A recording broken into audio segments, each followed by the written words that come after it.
창세기 22장 1절부터 4절을 보도록 하겠습니다. 창세기 22장 1절부터 4절입니다. 제가 읽겠습니다. 이런 일이 있은 지 얼마 뒤에 하나님이 아브라함을 시험해 보시려고 그를 부르셨다. 아브라함아 하고 부르시니 아브라함은 예 여기에 있습니다 하고 대답하였다. 하나님이 말씀하셨다. 너의 아들 네가 사랑하는 외아들 이삭을 데리고 모리아 땅으로 가거라. 내가 너에게 알려주는 산에서 그를 번제물로 바쳐라. 아브라함이 다음날 아침에 일찍이 일어나서 나귀 등에 안장을 얹었다. 그는 두 종과 아들 이삭에게도 길을 떠날 준비를 시켰다. 번제에 쓸 장작을 다 쪼개 가지고서 그는 하나님 말씀하신 그곳으로 길을 떠났다. 사흘 만에 아브라함은 고개를 들어서 멀리 그곳을 바라볼 수 있었다. 이 창세기 22장은 상당히 이제 곤혹스러운 이야기입니다. 뭐 내용을 아시는 분들은 알겠지만 사실 이게 어떻게 해석하더라도 의문은 남을 수밖에 없는 이야기입니다. 하나님께서 아브라함에게 선물로 주신 그 이삭을 번제물이라는 건 불에 태워서 이렇게 번제라는 게 무슨 뜻인지 모를 것 같아서 번제라는 게 불에 태워가지고 제물로 바치는 산 사람을 이렇게 하나님이 아브라함에게 이제 그렇게 명령했다라는 거고 아브라함은 이제 그것에 순종했다라는 그리고 그게 아브라함의 우리가 이제 아브라함을 믿음의 조상이라고 부르는데 그리고 로마서에서도 아브라함의 어떤 믿음의 어떤 예표로 이렇게 이야기를 하는데 그 아브라함 믿음의 정점이 창세기 22장에서 나온다라고 하는 거죠. 그래서 이것에 대해서 참 굉장히 곤혹스럽고 이걸 어떻게 해석을 해야 되는가 나는 좀 쉬운 일은 아닙니다. 많은 아마 성경에서 그 해석된 그러니까 성경에 이제 여러 가지 많은 본문들 있잖아요. 그 중에서 굉장히 많이 설교되고 해석된 본문들 몇 개가 있는데 그 중에 하나가 이제 창세기 22장인 것 같습니다. 그럼에도 불구하고 뭐 정확하게 이렇다 저렇다 이렇게 보여지는 것 같진 않아요. 그러나 이제 우리가 이해하지 못하거나 납득하지 못했다라는 것이 하나님이 틀렸다거나 성경이 잘못되었다라고 우리가 그렇게 쉽게 단정하는 것은 교만입니다. 우리는 아직 그 하나님에 대해서 무궁무진하신 하나님에 대해서 다 모르고 그래서 우리가 하나님에 대해서 이해하지 못하고 납득하지 못한다라는 것은 아직 우리가 하나님에 대해서 잘 모른다라는 것이 우리의 하나님 이해가 깊지 않다라는 뜻이지 하나님이 틀렸다라는 증거는 아닙니다. 그래서 최선을 다해서 하나님 알아갈 것이고 또 이런 본문을 통해서 하나님이 어떤 분이신가 우리가 추적을 하겠지만 다 알 수는 없을 것 같습니다. 우선 아까도 말씀드렸듯이 이 창세기 22장에 나오는 그 하나님이 아브라함의 믿음을 시험하는 이야기는 매우 충격적입니다. 이삭을 번제물로 바치라는 명령을 우리가 어떻게 이해할 수 있을 것인가? 그리고 이삭을 번제물로 드리라는 명령에 순종했다라는 것으로 아브라함 믿음은 이제 온전히 인정하고 아브라함 믿음이 그 사건을 통해서 정점에 달했다라는 게 성경 이야기인데 이것을 어떻게 이해하고 받아들일 것인가 이런 것들을 앞으로 몇 주간 좀 살펴보려고 합니다. 우선은 오늘은 이제 좀 서론적인 이야기를 할 텐데 먼저 분명하게 해둘 것은 뭐냐면은 하나님의 아브라함에게 이삭을 번제물로 바치라. 즉 번제물이라는 건 불에 태워서 이렇게 죽이는 그런 거예요. 그렇게 바치라고 했어요. 보통은 이제 번제물의 그 대상은 뭐 곡식이라든가 아니면 양이라든가 소라든가 이런 짐승이었는데 지금 사람을 번제물로 바치라고 한 거죠. 그러면은 하나님은 이렇게 사람을 제물로 사용하는 것을 허용하시는가? 즉, 이렇게 불에 태워서 이렇게 어떤 희생물로 삼는 것을 하나님은 기뻐하시고 즐거워하시는가? 더 좋아하시는가? 라는 겁니다. 우선 결론적으로 전혀 이제 그렇지 않다라는 거예요. 이게 오늘 본문이 종교의 발달, 종교라는 게 이제 하등 종교에서 고등 종교로 이제 발달하잖아요. 여러분이 학교에서 배운 거 다 아실 텐데, 그런 맥락에서 이 본문이 갖는 의미는 어떤 거냐면은, 사실 고대 사회에서 살아있는 사람을 제물로 바치거나 죽이는 종교 의식은 드문 일이 아니었습니다. 예를 들면 왕이 죽으면 왕의 부인이라든가 후궁들, 노예들을 산채로 왕과 함께 매장하는 제도가 있었고, 그건 이제 순장 제도라고 하죠. 그리고 어떤 거대한 건축물을 지을 때 신의 노염을 달래기 위해서 아이를 성벽에 같이 이렇게 합해가지고 이렇게 산채로 합해서 이제 하는 게 우리나라에서 신라시대라든가 그런 고대 그런 유물이라든가 이런 거 영감에 이런 게 나옵니다. 그래서 살아있는 사람을 불에 태워 바치는 행위라든가 이런 게 흔한 일이었습니다. 고대 사회에서는. 우리나라 전래 동화인 심청전에서도 바다의 신을 달래기 위해서 심청이를 산채로 바다에 빠뜨리죠. 그러니까 제물로 바치잖아요. 그리고 이 창세기의 배경인 고대 근동사회에서도 아이를 불에 태워서 신에게 바치는 행위는 자주 있었고, 당시 가나안 종교의 주된 특징이기도 했습니다. 위키백과라는 나무 사전이 있잖아요. 거기 보면 인신공양에 대해서 이렇게 설명을 해요. 제가 한번 읽어드릴게요.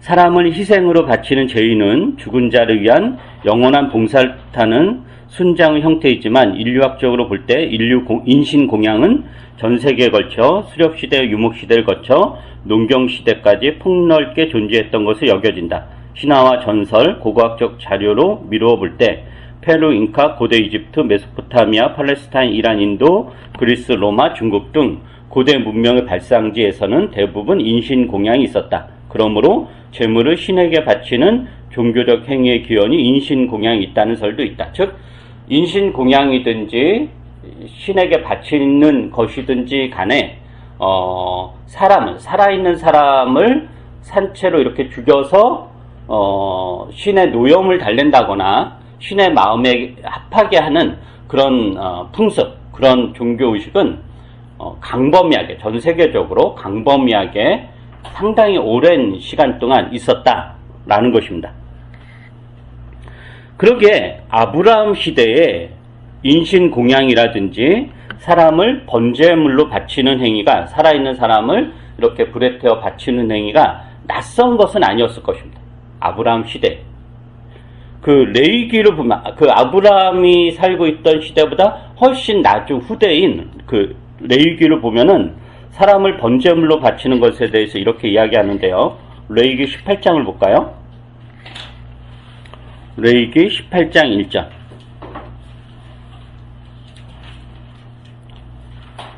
제가 읽죠. 레위기 18장 1절.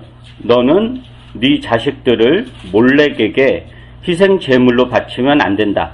그렇게 하는 것은 네 하나님의 이름을 더럽게 하는 일이다. 나는 주다. 여기서 이제 몰렉은 가나안 이스라엘이 이집트에서 오랫동안 노예 생활을 하다가 모세의 지도로 이집트를 탈출해서 강야를 어느 정도 헤매다가 이제 가나안 땅에 이제 정착을 하는 거예요. 가나안 땅에 정착하면서 하나님 나라 백성으로서 너희들이 어떻게 살아야 되는가, 이런 규례를 담은 게 레위기예요. 그래서 레위기에 어떤 내용이 있냐면은 너는 네 자식들을 몰렉에게 희생 제물로 바치면 안 된다.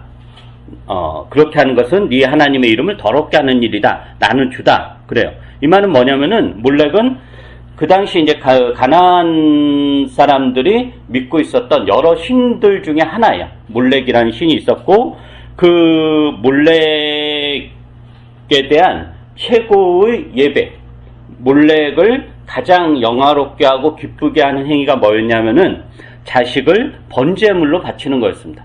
불에 태워서 신에게 바치는 거죠. 그러니까 예를 들면 큰 가뭄이 든다거나 홍수가 난다거나 어떤 천재지변이 일어난다거나 집안에 정말 말로 다 할 수 없는 큰 우환이 일어나면 신에 달래야지 이제 그게 불행이 없어지는 거잖아요. 그러니까 신을 달래는 최고의 방법이 뭐냐면은 가장 사랑하는 자식을 이렇게 희생물로 바치는 그런 일이 그래서 가나안 족속들에게는 자식을 희생 제물로 바치는, 즉 번제로 바치는 일이 드문 일이 아니었다라는 거예요. 그러니까 이런 율법이 있는 거죠.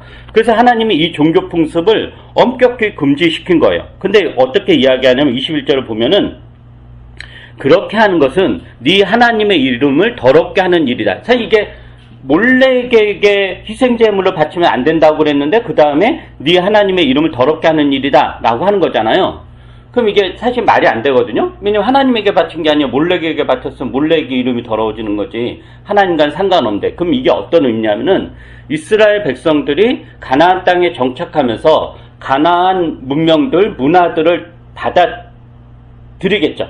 받아들이면서 뭣도 받아들이는 거냐면은 그 가나안 종교의 어떤 풍습들도 받아들이면서 유대인 이스라엘 백성들 하나님을 믿지만 그 하나님 믿는 어떤 방식들은 그 가나안 종교의 어떤 풍습을 받아들이는 거예요. 그래서 하나님의 이름으로 자식을 희생제물로 바치는 일이 생기게 된다라고 하는 거죠.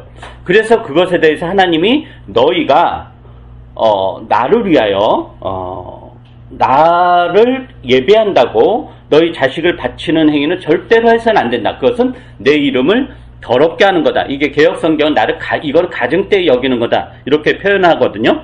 그래서 하나님은 엄격하게 금지합니다. 그래서 인신공양이라든지 사람을 제물로 바치는 행위는 매우 역겨운 행위이고 하나님의 뜻은 전혀 아닙니다. 하나님이 가증되게 여기는 제약된 행위들인 거죠. 이게 이제 기본 전제예요. 그렇다면 창세기 22장의 이야기는, 즉 하나님께서 아브라함에게 네 아들 이삭을 번제물로 바치라 라고 했던 이 이야기는 어떤 종교사적, 즉 종교의 발달이라는 맥락에서 어떤 의미냐면 이런 겁니다. 그 아브라함에게 이삭을 번제물로 바치라는 명령을 하나님이 했고, 아브라함은 하나님 명령에 대해 순종하죠. 근데 이 순종이 막 룰루랄라 걸리는 순종이 아니에요. 나중에 다시 보겠지만은 그 모리아산까지 한 사나흘 만에 도착을 했다고 하거든요. 근데 그게 실제 아브라함이 살고 있던 곳과 모리아산의 거리가 그냥 하루 반나절이면 갈 수 있는 거리라고 그래요. 근데 이제 사나흘에 걸렸다는 거는 아브라함이 너무도 괴로우니까 굉장히 더디 갔던 거죠. 혹시 내가 이렇게 좀 시간이 하나님 헷가닥한 거 아닐까? 나 좀 마음을 고치지 않을까? 하면서 그 하루면 갈 길을 사나흘 뺑뺑뺑게 들어갔다라는 거여서 아브라함이 이것에 대해서 하나님이 명령했을까 나는 즐겁게 순종 이런 게 아니라 굉장히 곤혹스럽고 괴로웠던 일이에요. 그래도 이제 순종은 하죠. 근데 아브라함이 이삭을 번제물로 바치라는 하나님의 명령을 만약에 의아하게 생각하거나 항의하거나 말도 안 되는 명령을 생각하진 않았잖아요. 그죠? 그럼 그 이유를 여러분 생각을 해봐야 돼요. 아브라함의 그 종교가 안에서 신을 섬긴 어떤 행위에서 사람을 번제물로 바치는 이 개념 자체가 아예 없다면 하나님이 이런 명령을 내렸을 때 그거에 대해서 이상하게 생각했을 거예요. 이게 무슨 말이 되나? 그죠? 근데 아브라함이 그런 생각을 전혀 하지 않거든요. 굉장히 곤혹스럽고 그것을 이거를 어떻게 내가 지켜야 되나 하지만 하나님 명령이니까 해야 된다라는 그것은 있었잖아요. 그럼 이게 어떤 의미냐면은 아브라함이 그 믿는 하나님이 그동안 사람을 희생제물로 바치라는 명령을 하거나 그런 말씀을 이전까지 전혀 하지는 않았지만 아브라함은 자신이 살고 있던 가나안 지역의 여러 종교들의 영향으로 신이라면 그런 명령을 할 수도 있다라는 생각을 가졌을 것입니다.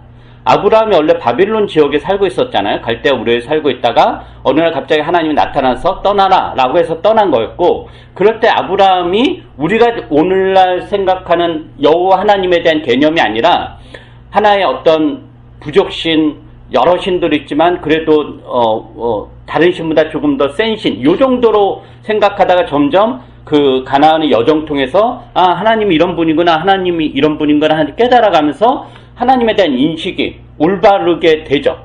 그러나 여기까지도 당시 가나안 종교라든가 대부분의 모든 종교들이 그랬으니까 그 영향을 아브라함도 받고 있었기 때문에 하나님이 아들 이삭을 번제물로 바치라고 했을 때 그게 전혀 낯설거나 그게 전혀 이상하거나 하지는 않았을 것이다 라는 겁니다. 즉 아브라함의 종교관은 아직도 그가 떠난 갈대아 우르나 가나안 종교의 영향을 받고 있었다라는 것을 의미합니다. 즉 여호와 하나님, 야훼 하나님을 믿지만 야훼 하나님에 대한 신앙의 실천에 있어서 가나안 종교의 영향을 전혀 받지 않았다라고 할 수 없습니다. 그건 우리도 마찬가지죠. 우리가 흔히 한국 기독교가 그 무속의 영향을 받았다는 이야기 많이 하잖아요. 그죠?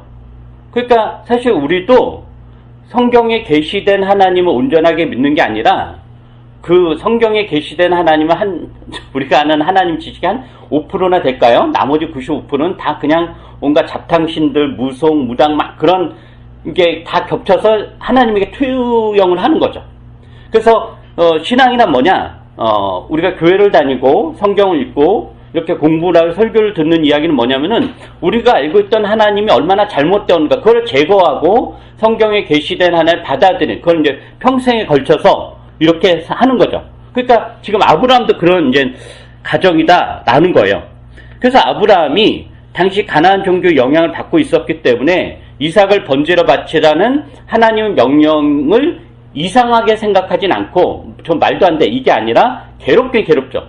너무도 괴롭지만 그것에 대해서 이상하게 생각하진 않고 순종하기 위해서 아들 이삭을 데리고 산으로 간 거다라는 거예요.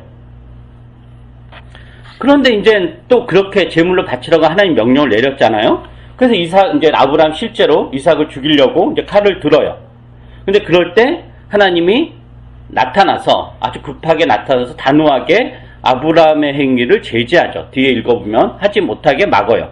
오히려 하나님 당신이 준비한 제물을 아브라함에게 주면서 내가 제물을 준비했으니까 이 제물, 양을 가지고 번제로 드리라 라고 이야기를 해요. 그럼 이게 어떤 의미냐?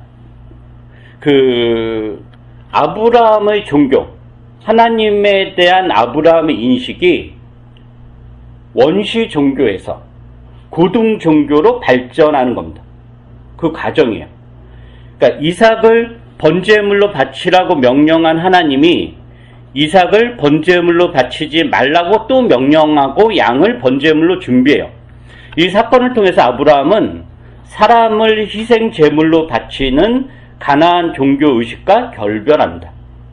즉 하나님에 대한 인식에 있어서 가나안 종교의 영향을 받고 있었는데 그것으로부터 단절을 의미하는 것. 이게 창세기 22장이 이야기하고자 하는 메시지 중에 하나입니다.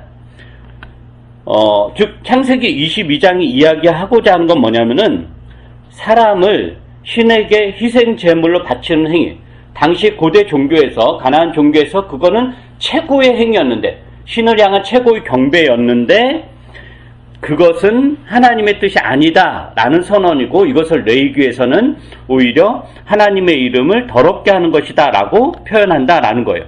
그래서 이렇게 함으로 하나님에 대한 야훼 하나님에 대한 신앙이 어떻게 발전이 되냐면은 특수 집단의 신앙이 아니라 어느 특수 부족의 신앙이 아니라 모든 민족이 받아들일 수 있는 보편적인 신앙으로 발전합니다. 그래서 하나님께서 아브라함에게 너는 복의 근원이 될 것이다. 너로 인하여 모든 민족이 복을 받을 것이다 라고 하셨는데 이 말은 어떤 의미냐면은 모든 민족이 야훼 하나님에 대한 신앙을 받아들일 수 있다는 것, 가질 수 있다라는 것을 의미합니다. 근데 그렇게 하기 위해서는 어떻게 해야 되냐? 원시 종교, 부족 종교와 결별해야 됩니다. 그래서 창세기 22장이 이런 것에 대한 상징적인 이야기입니다. 그래서 아브라함의 그 신앙관에서 굉장히 획기적인 일인 거죠. 그래서 이 사건이 아브라함의 믿음에서 하나님이 이제 온전한 믿음, 완전한 믿음으로 받아들이는 겁니다. 그 다음 이제 여기까지 들으면 여러분 조금 이해가 안 될 거예요. 이게 무슨 애들 장난도 아니고 하나님 명령해 놓고 자기가 취소한 것을 가지고 또 무슨 부족 종교의 결별, 운운 하는 건 너무 억지스러운 것이 아닌가라는 생각을 할 수 있다. 그죠? 막 속으로 억지스럽다고 생각하고 있죠. 제가 그 마음을 알고 그거를 이제 풀려고 이야기를 이렇게 생각해요. 오히려 만약에 진짜 지금 이야기한 대로라면 장면이 이렇게 돼야 되죠. 예를 들면 몰렉을 믿는 그 가나안 부족이 그 아이들을 번제물로 바치려고 할 때 하나님의 말씀을 받은 아브라함이 짠 나타나가지고 그 제단을 다 뒤엎어버리고 너희들은 잘못된 신을 섬기고 있다. 야훼 하나님은, 내가 믿는 하나님은 이런 것을 가증되이 여긴다 하면서 그걸 전환을 시키면 지금 제가 이야기한 딱 맞아 드리는 거잖아요. 그죠? 그런데 왜 지금 이 이야기가 하게 된 거냐면은 최근에 이제 교회 그 책 읽기 모임에서 그 하나님은 왜 폭력에 연루되시는가 라는 책을 이제 읽었었는데 전전 그 책에서 구약에 보면 그 책은 전에 이제 그 성훈 형제가 이제 그 1시간 동안 설교를 했잖아요. 그 책으로. 굉장히 다 기억이 했죠. 네, 다 기억이 나실 텐데. 그 구약에 보면 하나님 예를 들면 뭐 가나안 족속을 진멸하라 라든가 굉장히 폭력적인 그런 모습들이 나타난단 말이죠. 이것은 이제 어떻게 해석해야 되는가에 관한 그 내용이에요. 근데 그 내용 중에 하나가 뭐냐면은 뭐 쉽게 이야기하면 하나님께서 세상을 창조하시고 세상에 개입하시는데 이 제약된 세상에 개입하시는데 그 개입하시는 방식이 저 멀리 떨어져서 이 세상과는 전혀 발을 닿지 않고 저 멀리 떨어져서 니네 그렇게 살면 되겠니? 좀 제대로 살아라. 이게 아니라 이 세상에 개입해서 근데 이 세상에 개입한다는 건 당신을 더럽힌다는 거예요.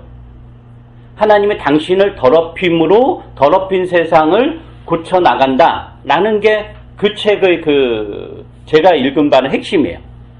폭력을 이제 그렇게 이해를 하는 거죠. 그걸 이제 성육신으로도 연결도 되고. 그래서 하나님이 왜 이렇게 일하시는가? 즉, 자식을 희생제물로 바치는 행위는 하나님 매우 싫어하는 행위예요. 레위기에서 봤듯이. 그런데 당신이 이렇게 싫어하는 행위를 하는 것으로 이러한 혐오스러운 종교 의례를 단호하게 아니라고 하신다라는 거죠. 이것은 하나님께서 인류 역사에 개입하여 일하시는 하나님의 방식을 보여줍니다. 방금 이야기한 것처럼 하나님은 저 멀고 먼 천상에서 고고하게 인간사를 두루 살피면서 이래라 저래라 하지 않는 게 아니라 오히려 당신을 세상의 더럽힘에 물들게 하면서 세상의 더럽힘을 치유하십니다. 즉 세상이라는 진흙덩이에 당신이 들어오사 세상의 진흙덩이를 몸소 받아내면서 세상의 더러움을 고치시는 것이죠. 즉 사람을 우상에게 번제물로 바치는 세상에 들어왔다라는 것은 세상의 더러움에 자신을 묻혔다라는 거예요. 그렇게 들어와서 사람을 우상에게 번제물로 바치는 제약된 세상을 고치는 거죠. 이 세상과는 전혀 동떨어진 세상에서 세상을 고치는 것이 아니라 이 제약된 세상에 들어와서 세상을 고쳐내시는 것. 이게 하나님이 일하시는 방법입니다. 그래서 창세기 22장은 사람을 번제물로 바치는 당대의 종교의식이라는 더럽힘에 당신을 묻히시고 그것으로 그 종교의식을 끊어내버리는 이야기입니다. 그리고 이것은 하나님을 믿는다는 것이 무엇인지를 이제 확장해서 이야기해 주는 거죠. 하나님을 믿는다라는 것, 하나님에 대한 신앙은 사람을 희생시키는 것이 아니다라는 겁니다. 당대의 고대 종교가 사람을 희생시키는 것으로, 사람을 태우거나 혹은 혹사시키는 것으로, 착취시키는 것으로, 심지어 사람을 불태워 죽여 제물을 바치는 것으로 신을 사랑하고 신을 예배했다면 창세기 22장에서 이야기하는 것은 뭐냐? 하나님은 당신을 위해 희생하는 것이 당신을 향한 믿음이 아니다라는 것을 분명하게 선언하는 겁니다. 모든 종교는 신을 위해 희생하는 것, 그게 신을 사랑하는 것이라고 하지만 이제 창세기 22장에서는 신을 위해 희생하는 것은 신을 사랑하는 것이 아니다. 하나님 믿는 것이 아니다라고 단호하게 이야기하는 것입니다. 요즘 우리가 마가복음을 읽고 있죠. 마가복음에 보면 이런 이야기가 있습니다. 마가복음 3장을 한번 볼까요? 3장 1절부터 6절입니다.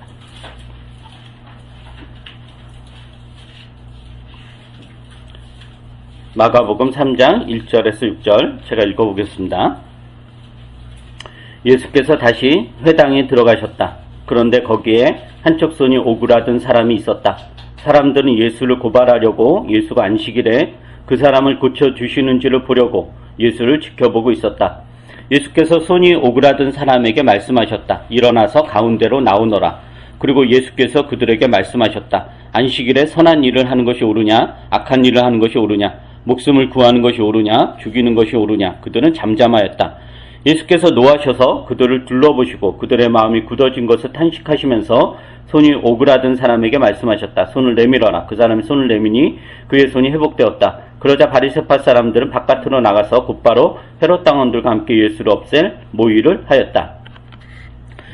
이 안식일 준수는 유대인들의 신앙에 있어서 매우 중요한 종교적 규례이며 실천입니다. 그 유대인들이 하나님을 얼마나 사랑하고 위하고 하나님에 의해서 이렇게 헌신하는가가 이제 그 가시적 표식이 두 가지가 있었는데 하나는 안식일 준수, 하나는 이제 음식 규례였어요. 근데 그들의 안식일 준수가 사람을 살리는 것이 아니라 오히려 죽이는 식으로, 즉 희생시키는 걸로 작동하고 있다라는 것에 대한 고발인 거죠.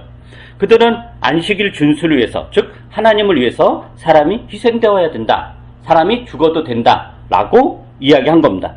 그러나 예수께서 뭐라고 말씀하시냐면은 안식일에 선한 일을 하는 것이 옳으냐 악한 일을 하는 것이 옳으냐, 더 나아가 사람을 구하는 것이 옳으냐 사람을 죽이는 것이 옳으냐 라고 말씀하시므로 그들의 잘못을 강하게 지적합니다. 그러니까 이런 맥락에서 바리새파 사람들 지금 어떤 종교에 머무르고 있는 거냐면은 사람을 하나님을 위한 번제물로 바치는 종교에 머물고 있는 거죠.